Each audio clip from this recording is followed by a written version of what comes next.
formar um ser humano. Eita responsabilidade danada essa, hein? Por mais que você tenha boas intenções, inteligência emocional e empatia. E aí esse indivíduo vai crescer. E aí, meu amigo, é que você vai ver de fato quais dos seus valores foram repassados aos seus descendentes. Mas e se der errado? E essa pessoa se tornar um infrator, por exemplo? Aí a sociedade começa a questionar de quem é a culpa, né?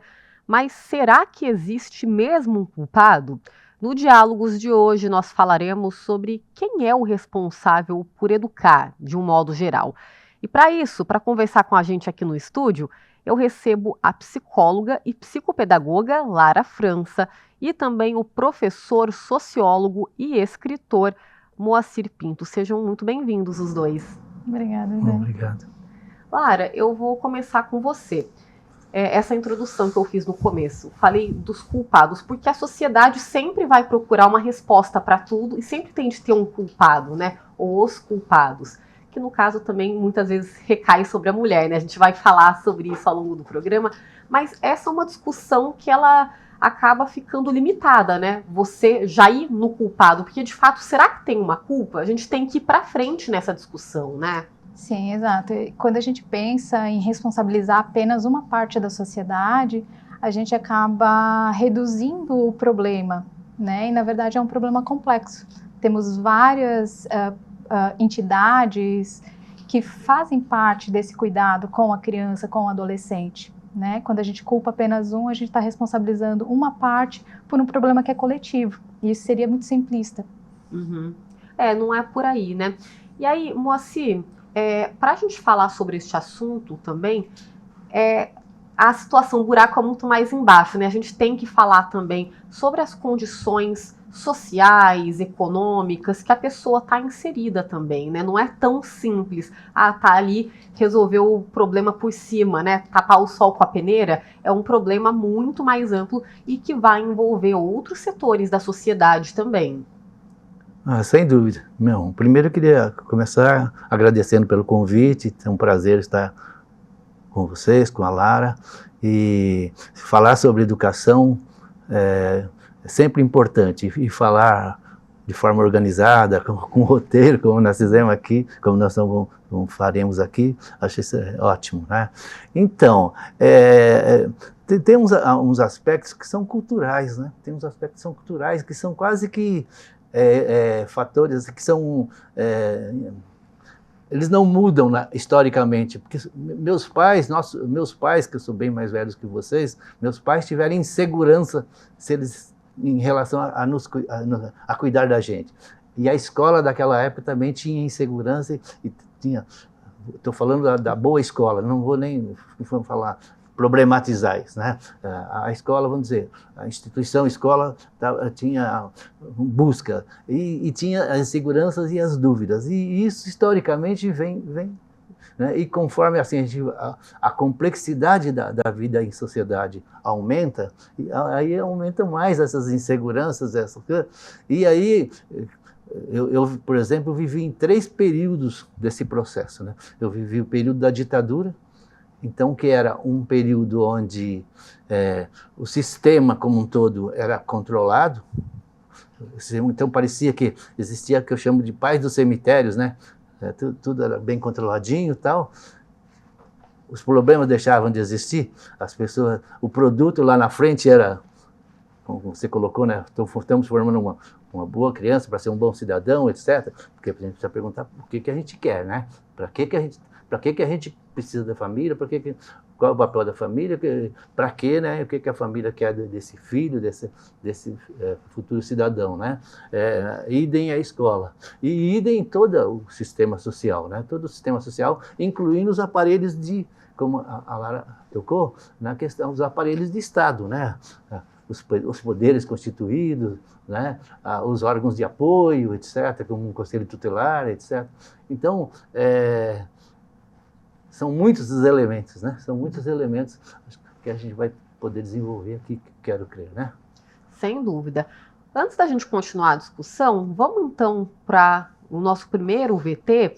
Será que nas ruas a população tem ali na ponta da língua se teria um culpado? O papel da escola nesse contexto, qual que é? A gente vai conferir a resposta das pessoas, tá bem interessante, diferentes pontos de vista, diferentes idades também, e depois a gente volta para repercutir e continuar aqui o diálogo.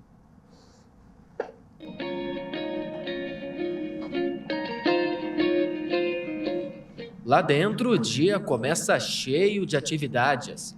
Mas do lado de fora, nem sempre a rotina é leve para quem está descobrindo o mundo. Quando a criança erra, de quem é a culpa? Do pai, da mãe ou da sociedade? É um conjunto do pai e da mãe e complementa na escola, mas a responsabilidade principal são dos pais. O que os pais ensinam e o que está no escopo da escola ensinar, na sua opinião? Os pais ensinam como lidar com as pessoas, como lidar com a cultura, as tradições familiares, e a escola, a responsabilidade, as disciplinas, tudo que está planejado pela escola. O que os seus pais te ensinaram e o que a escola te ensinou? A minha educação foi mais formada pela escola, porque foi onde eu passei a maioria do tempo, mas eu aprendi também em casa, que eu tinha 2 irmãos, então a gente se tretava e meus pais tinham que, corrigir, falar que não podia, que a gente tinha que respeitar um ao outro. Acho que tem que ter um equilíbrio entre a escola e os pais, sempre conversando com os professores com os pais e a criança sempre. Eu acho que é um complemento, né? Tanto em casa o pai, a mãe, os avós também, e a escola, que eu acho que é fundamental. Eu acho que os pais, né? Começa a educação em casa, né? Os pais que têm que introduzir já o básico, pelo menos, né? A escola eu acho que é para instruir mais a criança, né? Para ensinar as matérias, né? Não seria responsabilidade da escola educar a criança, assim, Enquanto as famílias dividem a missão de educar, os números mostram que às vezes o caminho é difícil para quem está crescendo. São José dos Campos registrou 2.199 violações de direitos da criança e do adolescente, um aumento de 36% em relação ao ano anterior. Os tipos mais comuns foram negligência, violência psicológica, física e sexual. O pico de denúncias aconteceu logo após a volta às aulas. Na cidade, são mais de 70 mil alunos na rede municipal e cerca de 7 mil profissionais envolvidos na educação pública. Em 2024, as faltas injustificadas subiram de 774 para mais de 1.200. A evasão escolar mais que dobrou, de 324 para 706 casos. Números que levantam novamente a discussão. Quem leva a culpa quando algo sai do controle? Por exemplo, se uma criança bate uma outra criança, de quem é a culpa? É do pai, é da mãe, é da escola? Quem é o culpado? É possível encontrar um culpado? Não, eu acho que não. Talvez seja a personalidade, né? Eu acho que não tem um culpado, não. Cada parte tem um fundamento, né? A educação na escola é uma coisa, a educação em casa é totalmente diferente. Então, eu acredito que seja um conjunto, mas também tem o papel do pai e da mãe.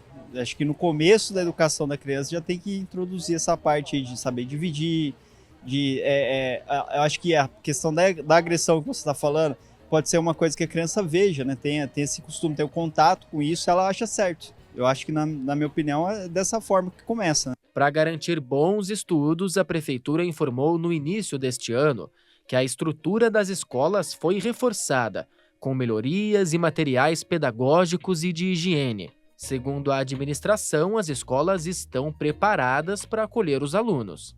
Responder à pergunta de quem é a culpa não é simples, mas uma coisa é certa: quando a infância sofre, a culpa não pode ser ignorada. Sem dúvida.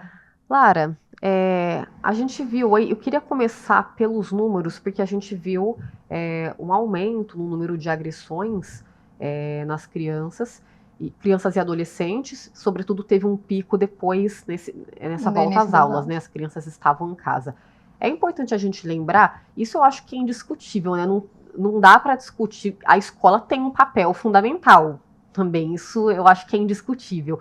Mas a escola, além disso, tem essa função, esse papel social, né? De muitas vezes conseguir detectar um abuso, né? Porque essa criança, ela tá lá em casa, não tem contato com ninguém, a escola também permite isso, né?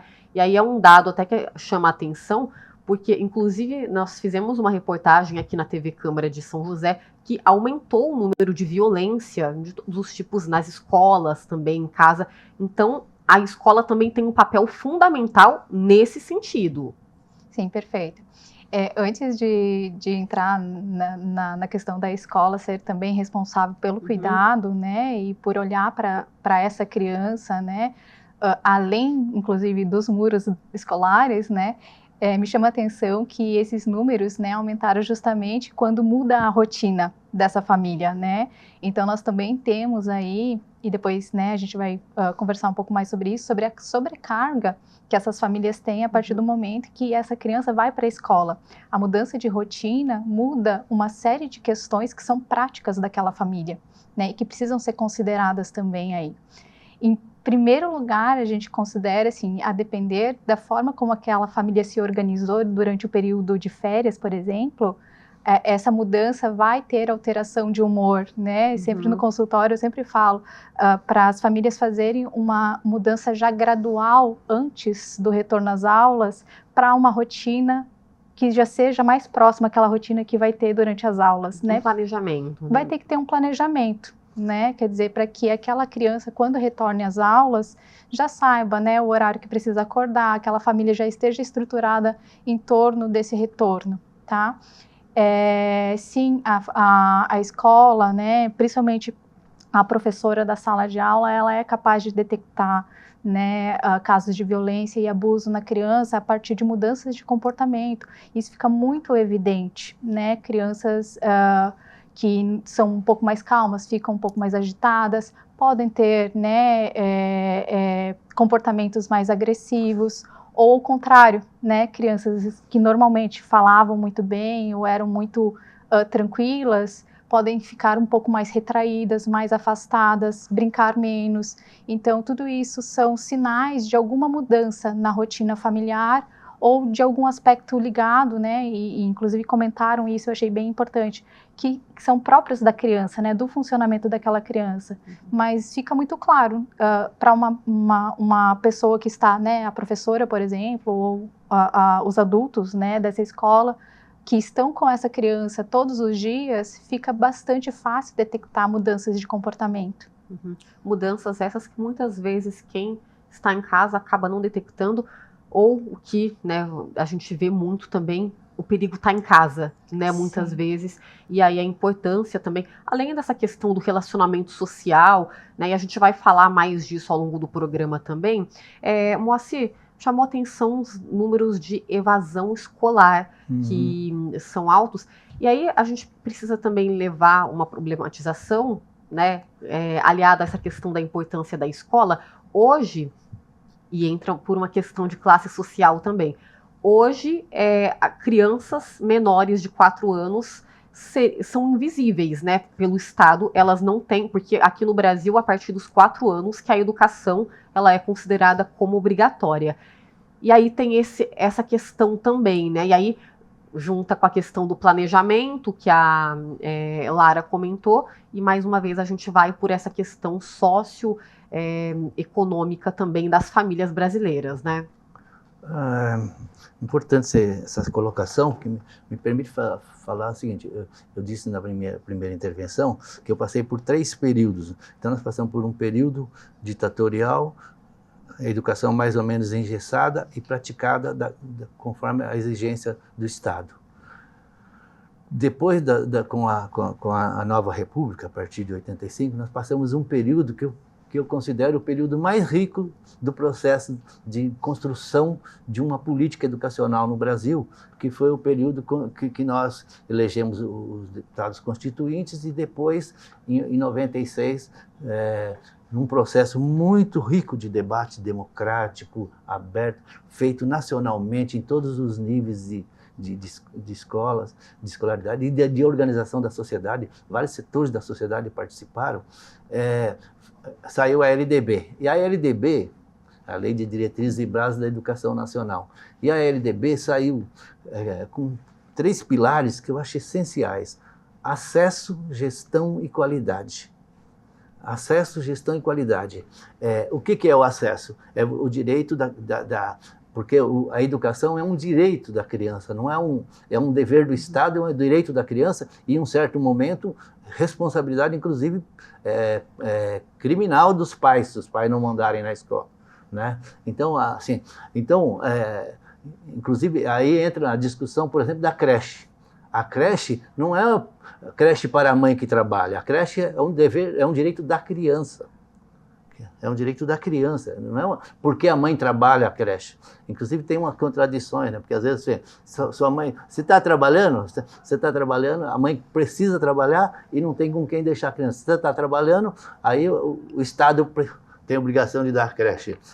Se não está trabalhando, aí então o cachorro correndo atrás do rabo, né?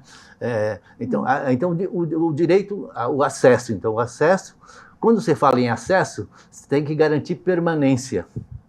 Garantir permanência, porque a evasão, porque às vezes a gente incorre, e eu chamo a atenção para a gente não precisa repetir isso aqui, a gente incorre num erro de tratar o processo assim, com um tipo ideal. Qual é o tipo ideal? Papai, mamãe, filhinha, escola bonitinha e tal.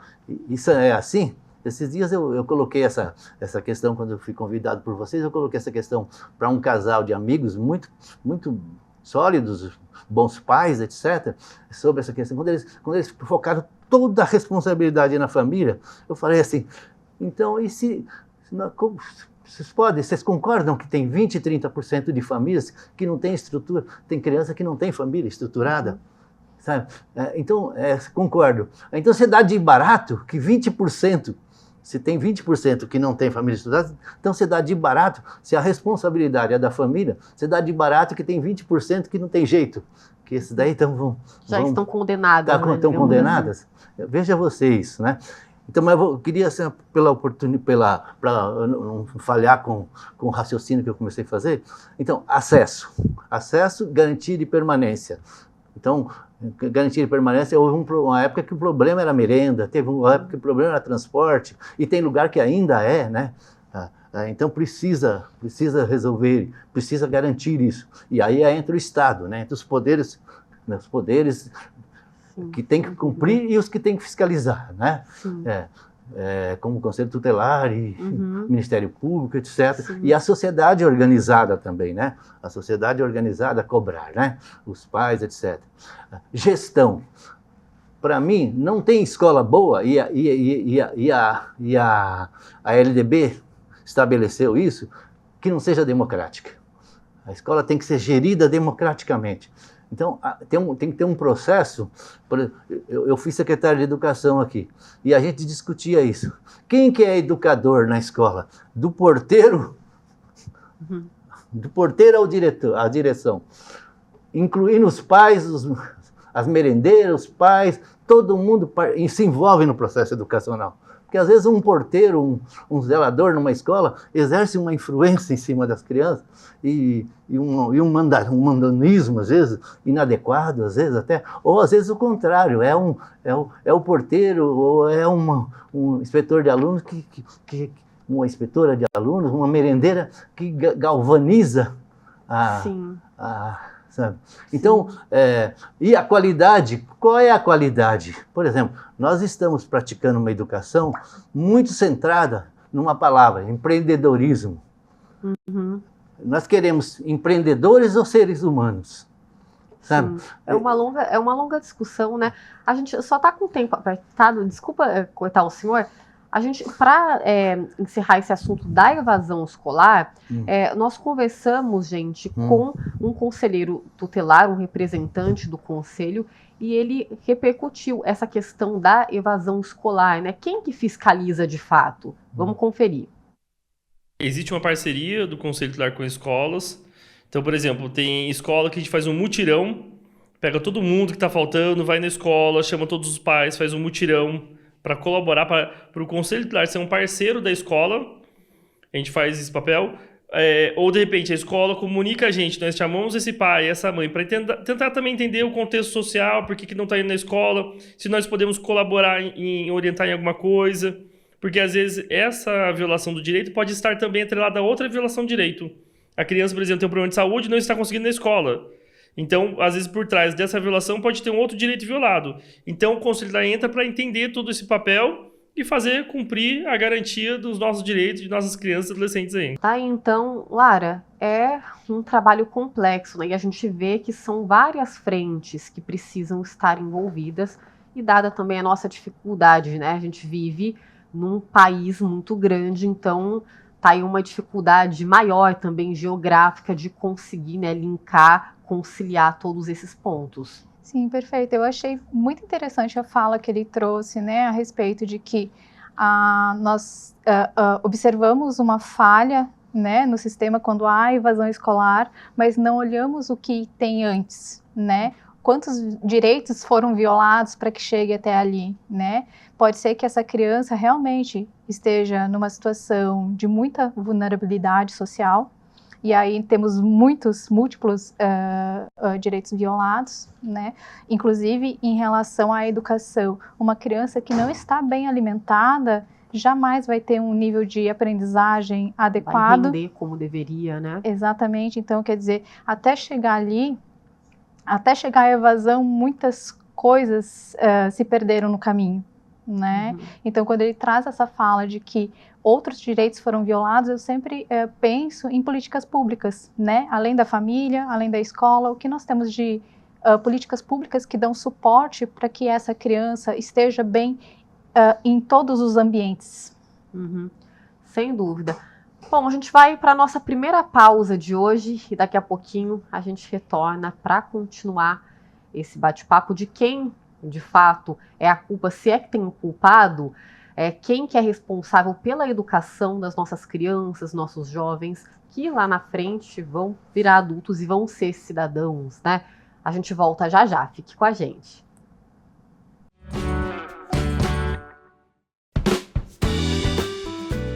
De volta com Diálogos da Cidade.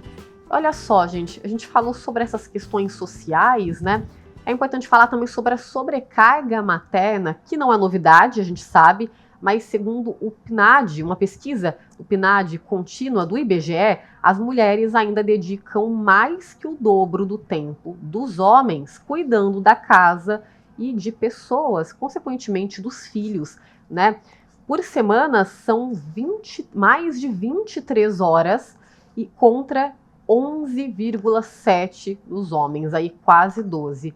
Lara, mais um contexto, né? A gente falou da questão social e aí, quando eu falei lá no começo que a culpa, porque a sociedade precisa encontrar o culpado, sempre tem de ter, em tese, uma resposta para tudo, isso para diferentes temas.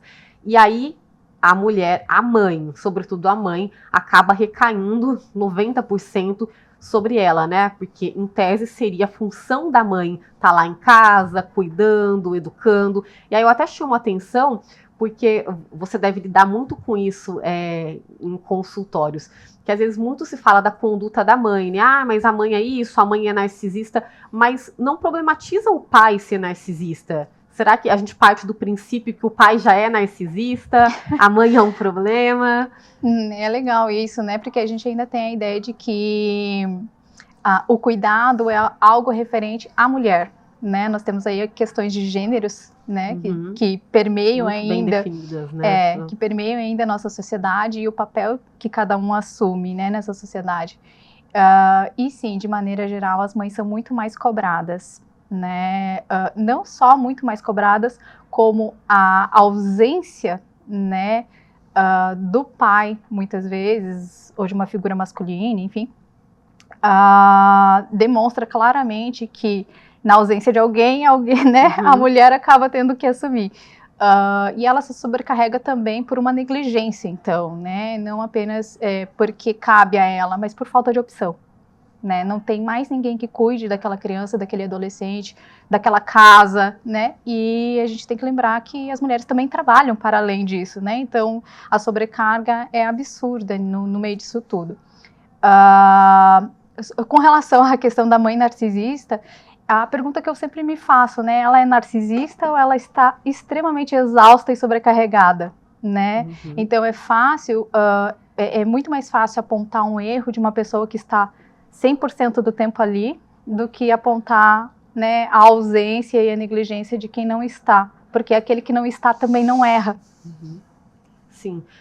E aí, só para complementar, porque quando a gente fala da construção de um ser humano, obviamente, números mostram isso, que uma pessoa que tem ali uma família estruturada, uma base, né, tem ali um mínimo do direito, porque tem gente que não tem nenhum mínimo, a gente tem de lembrar disso, as condições dela se tornar, né, um adulto, tanto ter um sucesso, êxito profissional, quanto ser uma pessoa ali ética, consciente, são maiores. As chances a gente sabe, né?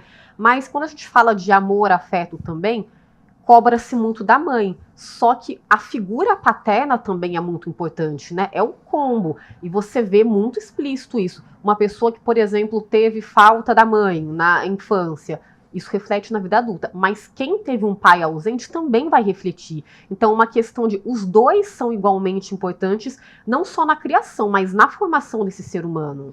Sim, na verdade, assim, todo o ambiente que a criança participa, a gente precisa de adultos que sejam responsivos, ou seja, adultos que tenham a capacidade de enxergar qual a necessidade daquela criança e atender a necessidade daquela criança. Quando a gente fala de um único adulto responsável integralmente por uma criança, a gente está falando de um adulto que, na exaustão, pode não conseguir atender a todas as necessidades também. Né? E aí a gente começa a pensar em impactos, não só impactos para a criança, mas impactos também para aquele adulto. Então, um adulto que adoece no processo de cuidado também não vai ser um adulto responsivo. Né? Então, a gente precisa, mesmo que o ambiente familiar não tenha a figura de pai e mãe, mas que tenham adultos responsáveis, responsivos, né, por aquele cuidado, ou pais separados, mas que são capazes, né, de olhar para a criança com esse cuidado, é um ambiente saudável, né? Lembrando, assim, que as famílias, elas não necessariamente são pai e mãe, né? São também ampliar isso para o olhar, né, dos avós. Alguém citou isso, né, no take. Os avós, os tios, às vezes os amigos da família, né, que vão levar aquela criança para um passeio junto, né, com o filho deles, né? Então, todos nós, enquanto adultos na sociedade, somos responsáveis pelas crianças. É óbvio que o cuidado mais refinado aí, inclusive de nutrição emocional dessa criança, recai, né, sobre os pais ou por quem é responsável legal pela criança. É um problema da sociedade, de fato, né? Se a gente pode falar que tem uma culpa, seríamos todos nós, né? Responsabilizar, porque não é só ali do núcleo familiar. Antes da gente seguir, rapidamente, que aí é até um complemento das suas últimas respostas. A gente viu no VT, né, as pessoas falarem sobre a importância da educação em casa, complemento à escola, mas também tem o outro lado, que aí cada um também tem uma personalidade, né? Claro que ela pode ser moldada, ainda mais quando a gente está falando da criança ali na primeira infância.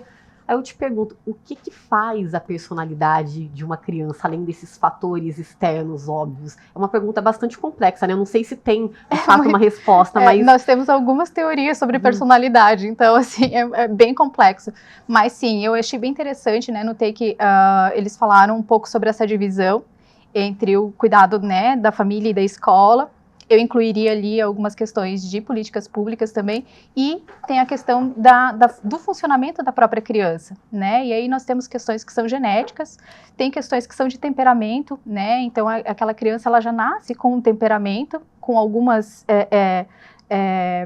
probabilidades de formas de ser, vamos dizer assim, que ao longo do caminho, né, dos ambientes em que ela frequenta, dos valores, que daí envolve também sociedade, cultura, né, dos valores sociais, dos ambientes que ela frequenta, das pessoas com quem ela convive, vão se tornando, né, a personalidade seria um temperamento um pouco mais estruturado, digamos assim, um pouco mais sólido, né, mas isso tudo é formado pelos ambientes, pela maneira como esse ambiente reage, a forma como ela se coloca ali, e por questões culturais e sociais que cada época vai ter as suas questões. E as influências também, né? Olha, a gente tem falado aqui sobre julgamentos e deveres, mas e quando se trata dos direitos das crianças e dos adolescentes que não respondem por si só, né, até os 17 anos, quem são os responsáveis ali por lutar mesmo, por garantir os direitos básicos deles? A gente conversou de novo com o representante do Conselho Tutelar, vamos ouvir a sonora dele para depois a gente repercutir por aqui. O artigo 4º do Estatuto da Criança e do Adolescente, que a gente chama de ECA, ele diz que é dever do Estado, da sociedade e do poder público. Então, a garantia de direitos das crianças e adolescentes é dever de todos, né?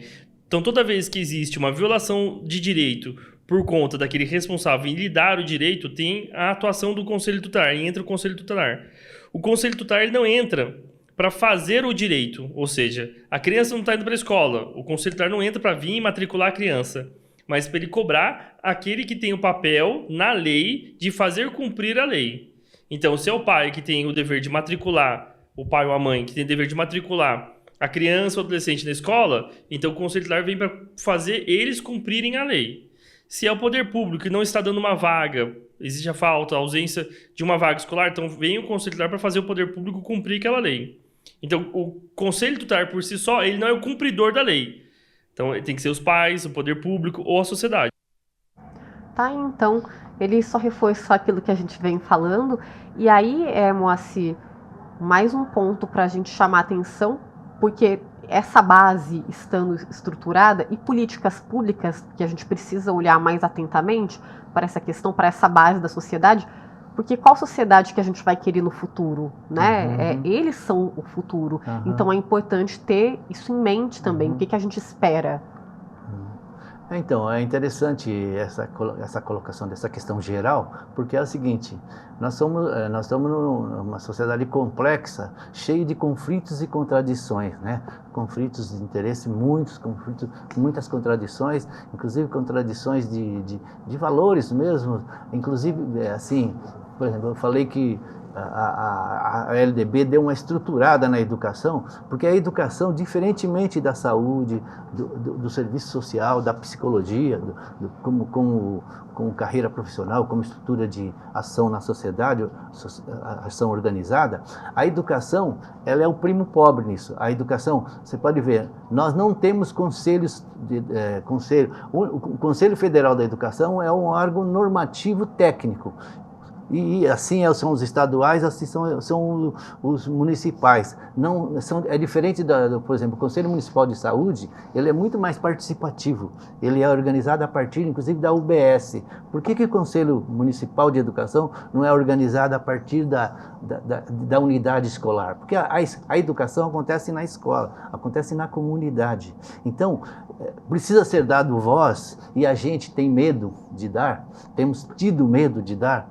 Tem setores que têm mais medo ainda, que querem, inclusive, ao contrário, fechar. Às vezes, gente ligada, inclusive, à religião. Às vezes, tem alguns setores, às vezes, tem a pretensão de querer ter o monopólio da verdade, o monopólio do que deve ser dito ou feito, defendido pelos seus fiéis, por exemplo, no caso de segmentos religiosos. Então, nesse sentido, a criança e o adolescente, no seu tempo e na sua idade, ele também tem o que dizer.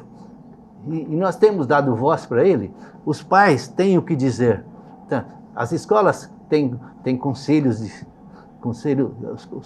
tem conselhos democráticos formados na comunidade. Os alunos têm tido liberdade de fazer os seus grêmios estudantis, tomar as suas iniciativas.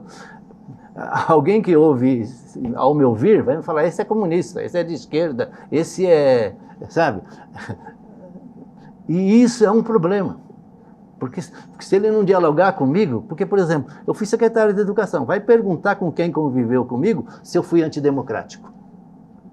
Vai perguntar com quem conviveu comigo. Então, eu tenho orgulho de me falar isso. Sou chamado de professor Moacir aqui na cidade. Eu tenho orgulho de falar isso. Então, é possível fazer isso. É possível fazer isso. E aí, então, a educação é primo pobre nesse sentido. A educação é primo pobre, nós estamos atrasados nisso. E esse elemento que costura, aí quando a problemática chegar num profissional individualizada, porque hoje, por exemplo, está se apelando, né? Alguns professores vêm conversar comigo e falam, precisamos de um assistente social lá na escola.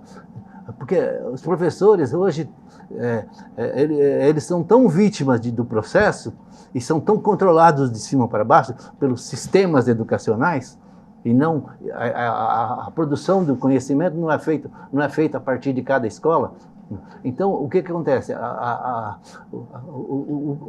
Os professores falam, abrem mão de ser educador, falam, não, o principal papel dele, que é educador, fala, não, educar é como os pais que eduquem. E aí a gente vê todo esse processo, né, que passa também por uma valorização, porque um problema vai levando ao outro, vai puxando ao outro, e a gente tende a reforçar, a gente sempre reforça aqui no Diálogos, que a educação, ela é o ponto central, né? Eu acho que para debater a maioria dos problemas, não tem como falar em soluções sem passar pela educação. Veja que ainda não falamos no principal. O principal seria assim, nós teremos uma educação de qualidade para produzir técnicos, cientistas, grandes cidadãos, né? Grandes cidadãos, nós não falamos nisso. Inclusive, até no tratar disso, a gente trata assim, matemática e português.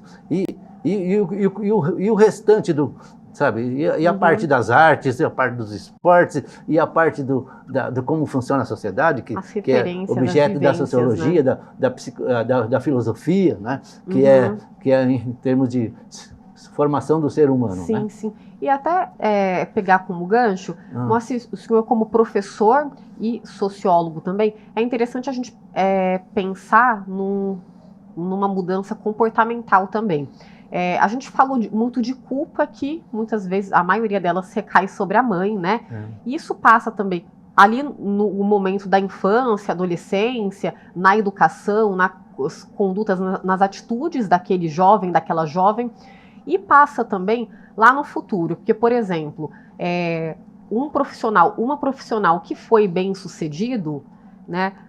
O crédito, o mérito vai muito para os pais também, né? Sobretudo, mas aquela mãe, aquele pai, que muitas vezes não se leva pela condição social. E aí a gente vê também, além dessa culpa que acaba recaindo muitas vezes sobre a família, a gente vê uma mudança comportamental também. Tem muita competição, né? Isso desde sempre lá atrás, né? Entre o homem com o homem, um precisa ser melhor profissional que o outro, né? Tem muito, falando dessa questão comportamental também, que vem lá de trás e ainda hoje é muito reforçado na sociedade, né? É importantíssima essa sua colocação, porque esses elementos, a competição ao invés da solidariedade, a competição ao invés da solidariedade, a questão do empreendedorismo para ter, não empreender para ter amor, não é para ter amor, é para ter bens, né? E aí, nesse sentido, por exemplo, a televisão cumpre um papel terrível nisso, né? Porque as crianças e os adolescentes, eles se moldam muito em função do que eles veem. Se ele vê o pai mentindo, se ele vê a mãe mentindo ou se omitindo, ele também... E se ele vê o pai jogando nas bet, olha quanta propaganda de bet que tem na televisão, sabe? Então, essa realidade, porque às vezes a gente fala muito no celular, na internet, mas na casa de pobre, a televisão ainda pesa muito. A gente vê velhinhos, pessoas de idade que nem saem de casa com maior medo em defendendo pena de morte, etc., porque vê muito crime. Por quê? Porque a televisão não noticia só crime, né? A televisão só noticia crime. E aí, mais uma vez, a gente passa pela questão da informação e educação, né? Que aí entra um outro ponto, acho que a gente não vai conseguir repercutir tudo nesse segundo bloco, mas quando a gente fala das interferências, né, Lara? E hoje, no mundo globalizado, a gente tem muitas influências, e aí os jovens estão cada vez mais cedo tendo essas referências. E também eu falo aí de redes sociais, né? E também até na própria criação, porque, mais uma vez, ali quem é cobrado é o núcleo, né? Pai e mãe, sobretudo mãe. Só que aí todo mundo quer dar palpite né? Assim, falar, mas isso não tá certo. Ai, o seu filho, a sua filha vai ser assim no futuro porque você fez isso.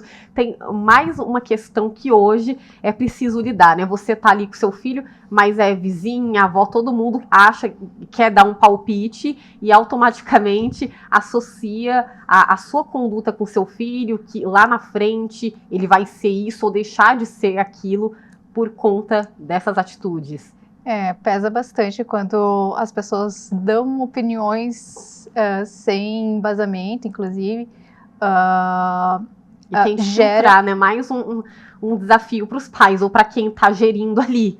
E gera uma sensação de culpa muito forte, né? Como se houvesse, na verdade, uma receita para criar um bom ser humano, né? E na verdade não existe, né? Em primeiro lugar, aquela criança ela já nasce com algumas características que são próprias dela, num ambiente que também tem suas questões, né? De faltas e de ofertas, né? De demandas, enfim. No ambiente familiar, no ambiente religioso, enfim, ela está permeada por uma série de valores que às vezes são conflitantes, né? Gera um desconforto muito grande para essa família. Não existe receita, né? A receita seria criar o máximo possível um ambiente saudável de debate, né? De diálogo, de troca. Isso, de diálogo, assim vai ter falta, né? Porque é uma coisa que a gente tem que pensar. Ninguém é perfeito, né, Lara? E sempre vai ter uma falta. A falta faz parte, inclusive, e é necessário que haja essa falta. Senão a gente não tem a superação disso, né? Que é justamente aonde nasce a criatividade. Deixa eu fazer uma pergunta nesse sentido. Sou eu que estou enganado ou hoje em dia, pelo que a gente vê na rua, em muitos lugares, tal, as mães estão sabendo tratar as crianças com mais carinho? Me parece que eu vejo menos mãe xingando criança, batendo, e conversando, e abraçadinho, chamando de querida. Isso passa muito pela questão da informação. Na educação hoje, as mães têm mais esse acesso, apesar de não terem tanto tempo, né? Porque as mulheres, elas estão no mercado de trabalho. Então, mas eu digo, até os pais também, menos os pais, mas eu acho que até pai também, né? Eu tenho a impressão que tem tido... Hoje nós temos uma grande influência, né, da educação positiva, né? Então, primeiro que assim, foram feitas muitas pesquisas que chegaram à conclusão de que, de fato, né, você ter uma educação que seja mais responsiva com aquela criança vai dar melhor qualidade de vida para ela, melhor qualidade de ambiente, né? Porque quando você ouve uma criança, ainda que você não atenda o desejo dela, e isso é importante, né? A falta, você consegue dar repertório para que aquela criança fale sobre como ela se sente, sobre o que ela deseja, ela se posiciona de uma maneira mais assertiva, né? E, consequentemente, vai se sentir mais acolhida. É a questão de validar mesmo os sentimentos, de né? validar, perfeito. A gente precisa ir para o intervalo, mas calma que ainda tem mais um bloco para a gente continuar esse bate-papo e fechar aqui esse assunto tão interessante. Voltamos já já.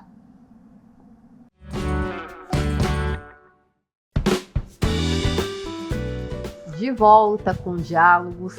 E Lara, queria continuar com você nessa questão das interferências externas, como eu falei rapidamente no segundo bloco. E aí um tema central já há alguns meses foi, depois do lançamento da série Adolescência, que ainda está gerando muita repercussão, muito burburinho, sobretudo pais, mas indico não só pais, né, eu acho que é importante a sociedade como um todo se envolver neste assunto.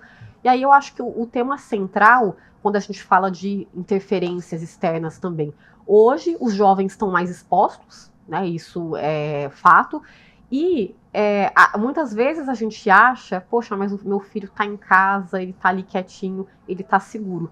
E pode ser o maior problema, né? E a partir daí, para comportamentos, a gente está falando da adolescência, aquela criança, adolescente, ele está ali em processo de formação.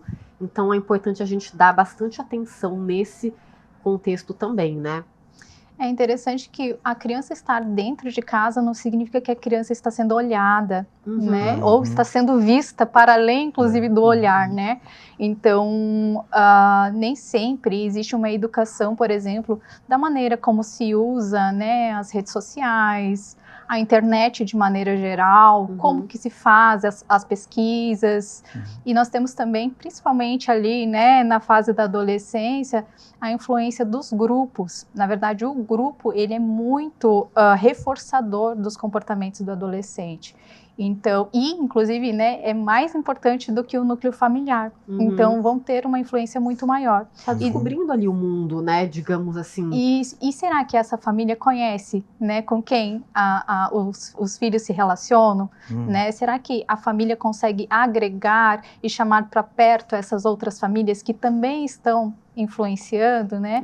Então, são muitas questões aí, tanto da educação, que a gente chamaria de um letramento digital, né? Quer dizer, ensinar aquela criança a utilizar as redes, quais são as fontes confiáveis, ter o acompanhamento. Hoje nós temos, né, alguns aplicativos de controle parental que são interessantes.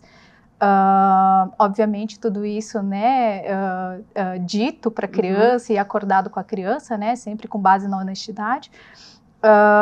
E temos também essas questões que são as influências dos colegas e dos amigos, porque mesmo que aquela criança esteja dentro de casa, nem sempre as informações que ele traz são dali, né? Às vezes é o colega que levou para a escola, são outras questões que também estão envolvidas e que nem sempre os pais têm consciência. E aí a solução, né, você fala, porque é importante, é primordial ali ter esse controle do que a criança está fazendo, mas aí mais um desafio que a gente vê é a questão do tempo, porque muitas famílias, sobretudo de baixa renda, precisam ali se desdobrar em empregos, e aí é uma conta que não fecha, né, porque a sociedade também não dá mecanismos, né, é cobrado, né, você precisa fazer o papel ali de quem está como responsável de uma criança, mas tem um outro lado, são muitos os fatores que acabam, né, colaborando para que isso não dê certo, né? E é por isso que em todos os ambientes, independente se é pai ou mãe, os adultos são responsáveis por aquela criança, né? Nós estamos num processo contínuo do que é a educação daquela criança ou o exemplo para aquela criança de como fazer as coisas, né? E mais importante do que isso, assim, do que ter tempo, é ter um tempo que realmente seja de qualidade, né? Quer dizer, eu estou ouvindo aquela criança, eu sei quais são os gostos daquela criança, o que ela procura, quais são as curiosidades dela, eu consigo falar sobre temas polêmicos com abertura e simplicidade, né, dentro da linguagem da criança. Às vezes também a gente não precisa de muito tempo para criar um espaço de diálogo, né?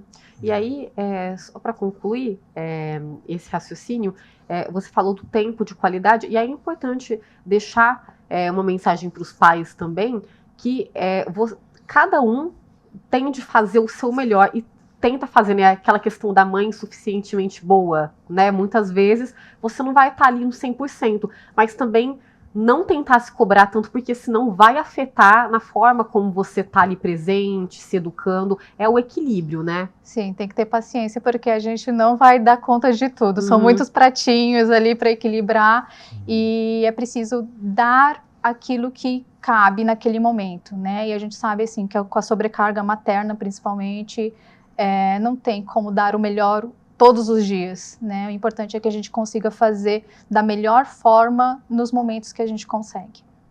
É isso, Moacir. A gente falou sobre, a Lara pontuou bem a questão da personalidade, que a gente falou mais para o início do programa, e fala-se muito em escolhas, né?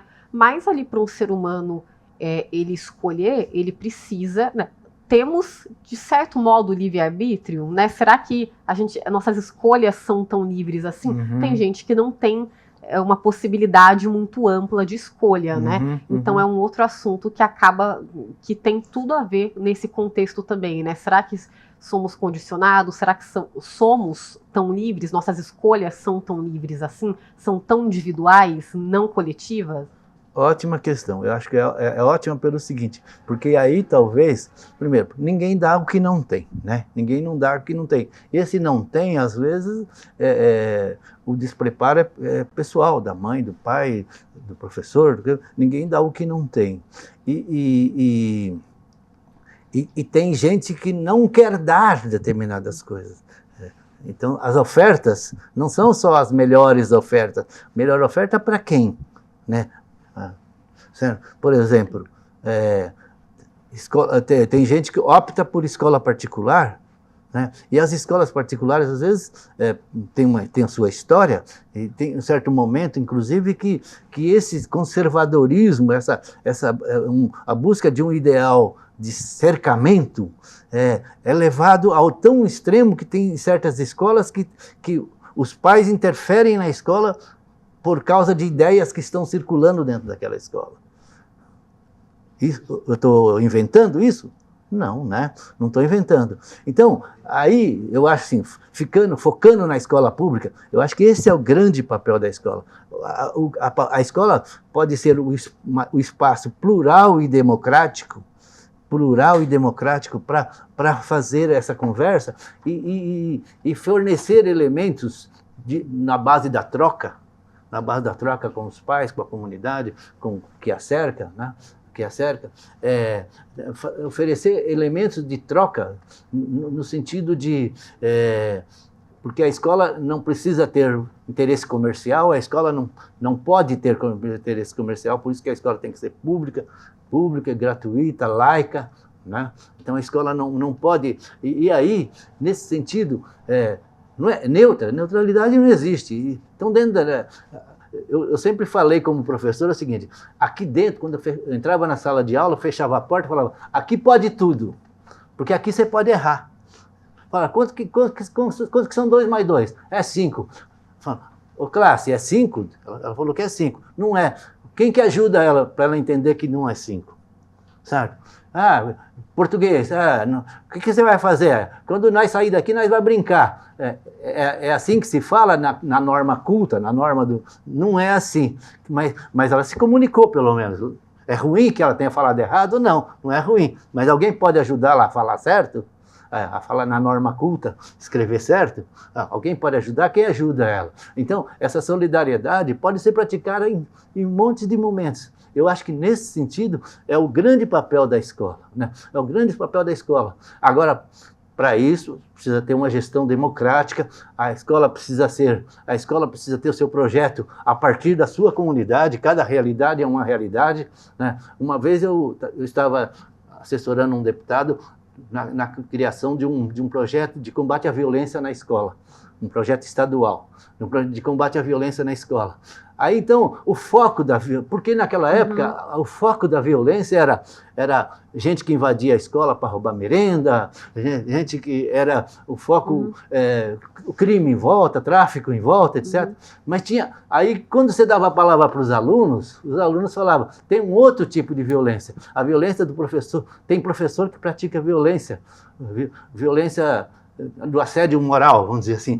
A diretora é dona da escola. A diretora trabalha como se fosse dona da escola. Isso é um tipo de violência? Isso é um tipo de violência. Então, essas coisas... Então, eu acho que não tem nenhum sentido a gente falar em certo e errado, quem que...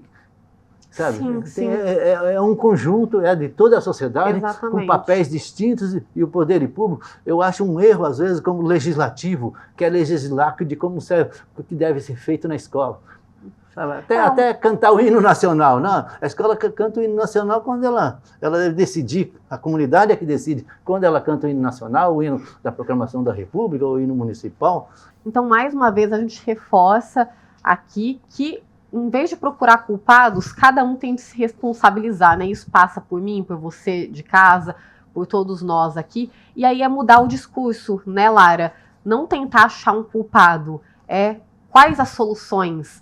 A gente sabe que é preciso políticas públicas, o poder público, obviamente, tem de estar ali envolvido, dar foco para este assunto, mas aí nós também, enquanto cidadãos, temos ali que complementar, né? É mudar o discurso, mudar o foco para a gente achar uma solução e não ficar na mesma, né? Ali lamentando ou reforçando esses problemas. Isso, eu penso que a solução é pensar em corresponsabilidade, né? Um do ladinho do outro, lembrando que nós somos adultos, nós damos os exemplos para a criança de como é viver, de como é agir de maneira adequada, quais são os valores, deixando, obviamente, a criança fazer do jeito dela, né? Ela tem está num outro nível cognitivo, inclusive, um outro aspecto do desenvolvimento ali específico, mas é nosso papel, primeiro, aprendermos um pouco sobre o que é a infância e a adolescência, entendermos quais são, né, as marcas atuais do que é ser criança e adolescente neste momento, né, estarmos abertos para discutir, né, com a criança aquilo que é de interesse dela, né, e aí temos que nos atualizar em relação às redes sociais e influências nesse sentido. E atuar de uma maneira responsiva, né? Quer dizer, olhar para aquela criança, entendendo qual é a necessidade daquele momento e daquela criança em específico. Sim, e então, mais uma vez, reforçar, né? Família ali, o núcleo responsável, escola, a sociedade, todo mundo é responsável. E aí, só um ponto para a gente finalizar, que é a escola, a sociedade acaba formando para a vida também, né? Uma base das suas relações futuras, no seu trabalho, e o desafio, porque em casa, apesar dos problemas, tá todo mundo em tese acostumado a viver das mesmas regras, né? Quando você fura ali aquela bolha, é que vem os principais problemas, porque aí você encontra pessoas totalmente diferentes, né, com rotinas, ideologias, né, ensinamentos, valores diferentes. Eu costumo dizer no consultório que a principal habilidade para a vida é a flexibilidade. Então, a nossa capacidade de nos adaptarmos a diferentes ambientes, diferentes regras, diferentes pessoas, diferentes modos de ser e de fazer. Então, a flexibilidade para todos os ambientes e para a vida é a principal habilidade que a gente tem que desenvolver. Em todos os campos. Sim, principal habilidade e que pode ser moldada, né? É um exercício também diário. Então, gente, obrigada, viu, Moacir, por participar aqui com a gente. Seja bem-vindo sempre. Sou eu quem agradece, foi muito bom e, como eu disse no início, é sempre muito bom conversar sobre educação e espero ter contribuído. Foi um prazer conhecê-los. Sem dúvida, Lara. Obrigada, viu? Obrigada, Dani, pelo convite. Estou à disposição sempre que vocês quiserem. É isso. A gente espera aqui que tenha ficado ali aquela pulguinha atrás da orelha, você aí de casa tenha refletido sobre este assunto, converse também com pessoas próximas, coloque este assunto na roda porque é muito importante. Para rever este programa na íntegra, é só acessar o youtube.com/tvcâmarasjc ou acompanhar pelos nossos canais, o 12.3, que é nosso canal aberto, além do 7 da NET e 9 da Vivo. Para conferir bastidores, sugerir pautas para o Diálogos e para os demais programas da casa, porque temos programas bem variados, viu? É só acessar o nosso Instagram, que é o @tvcâmarasjc. Eu quero agradecer o pessoal de Libras, que esteve com a gente durante todo o Diálogos de hoje, e nós voltamos novamente semana que vem, a partir das 4 da tarde. Até mais!